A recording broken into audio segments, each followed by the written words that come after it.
Saudara-saudari, Injil kita pada hari ini diambil dari Injil Markus bab 6 ayat 14 sampai 29. Pada waktu itu Raja Herodes mendengar tentang Yesus, sebab namanya memang sudah terkenal dan orang mengatakan Yohanes Pembaptis sudah bangkit dari antara orang mati. Dan itulah sebabnya kuasa-kuasa itu bekerja di dalam dia. Yang lain mengatakan dia itu Elia. Yang lain lagi mengatakan dia itu seorang nabi, sama seperti nabi-nabi yang dahulu. Waktu Herodes mendengar hal itu, ia berkata, "Bukan, dia itu Yohanes yang sudah kupenggal kepalanya dan kini bangkit lagi." Memang Herodeslah yang menyuruh orang menangkap Yohanes dan membelenggunya di penjara berhubung dengan peristiwa Herodias, istri Filipus saudaranya, karena Herodes telah mengambilnya sebagai istri. Karena Yohanes pernah menegur Herodes, "Tidaklah halal engkau mengambil istri saudaramu." Karena kata-kata itu, Herodias menaruh dendam pada Yohanes dan bermaksud membunuh dia, tetapi tidak dapat. Sebab Herodes segan akan Yohanes, karena ia tahu bahwa Yohanes adalah orang yang benar dan suci, jadi ia melindunginya. Tetapi setiap kali mendengar Yohanes, hati Herodes selalu terombang-ambing. Namun ia merasa senang juga mendengarkan dia. Akhirnya tiba juga kesempatan yang baik bagi Herodias ketika Herodes pada hari ulang tahunnya mengadakan perjamuan untuk para pembesar, para perwira, dan orang-orang terkemuka di Galilea. Pada waktu itu putri Herodias tampil lalu menari, dan ia menyukakan hati Herodes serta tamu-tamunya. Maka raja berkata kepada gadis itu, "Mintalah daripadaku apa saja yang kau ingini, maka akan kuberikan kepadamu." Lalu Herodes bersumpah kepadanya, "Apa saja yang kau minta akan kuberikan kepadamu, sekalipun itu setengah dari kerajaanku." Anak itu pergi dan menanyakan ibunya, "Apa yang harus kuminta?" Jawab ibunya, "Kepala Yohanes Pembaptis." Maka cepat-cepat ia pergi kepada raja dan meminta, "Aku mau supaya sekarang juga engkau berikan kepadaku kepala Yohanes Pembaptis dalam sebuah talam." Maka sangat sedihlah hati raja, tetapi karena sumpahnya dan karena segan terhadap tamu-tamunya, ia tidak mau menolaknya. Raja segera menyuruh seorang pengawal dengan perintah supaya mengambil kepala Yohanes. Orang itu pergi dan memenggal kepala Yohanes di penjara. Ia membawa kepala itu dalam sebuah talam dan memberikannya kepada gadis itu. Dan gadis itu memberikannya pula kepada ibunya. Ketika murid-murid Yohanes mendengar hal itu, mereka datang dan mengambil mayatnya, lalu membaringkannya dalam kubur. Demikianlah sabda Tuhan. Terpujilah Kristus.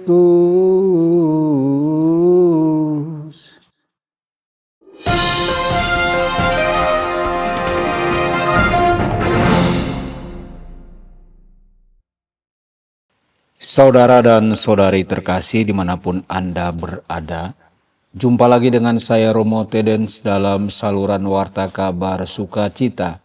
Semoga Anda semua dimanapun berada senantiasa dalam keadaan sehat dan bahagia. Inilah Yohanes yang telah kupenggal, ia telah dibangkitkan.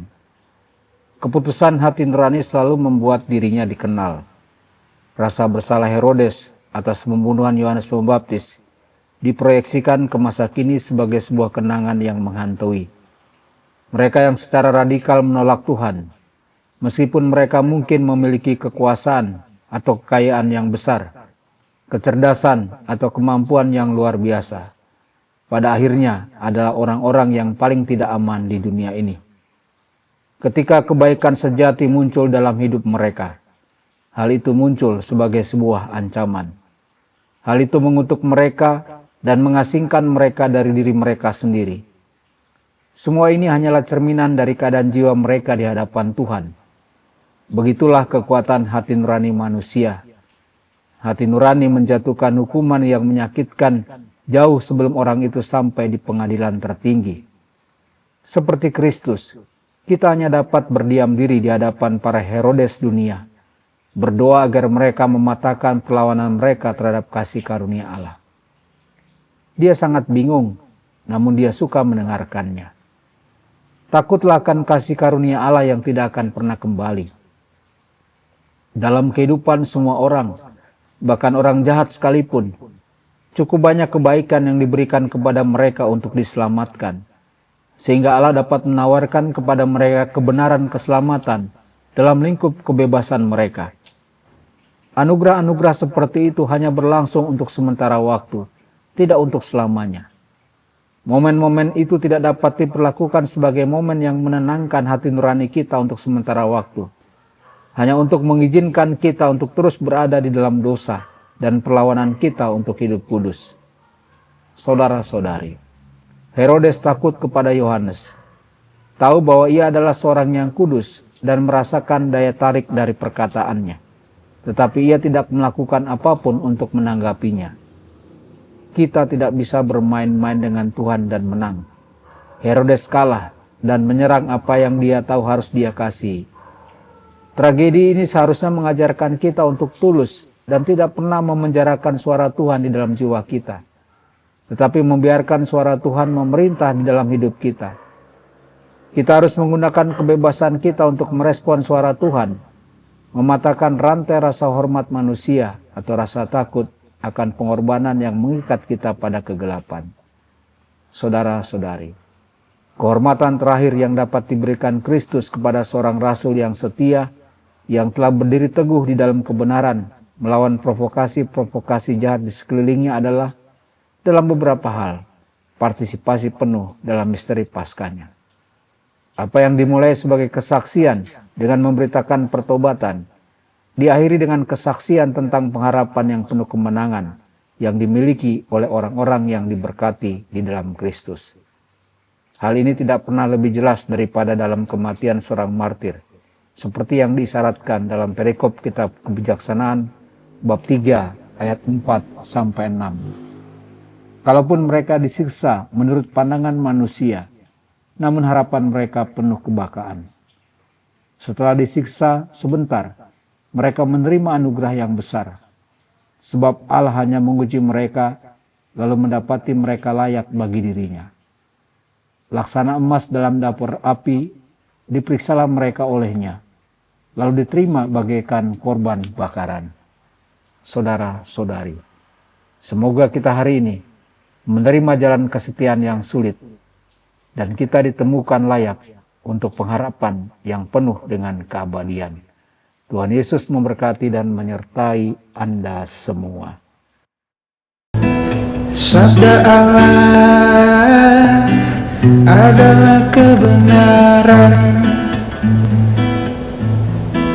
Sabda Allah adalah kehidupan. Mari kita mencintainya, mari kita menghayatinya. Ya Tuhan yang ku muliakan, sabdamu angkat resahku. Mari kita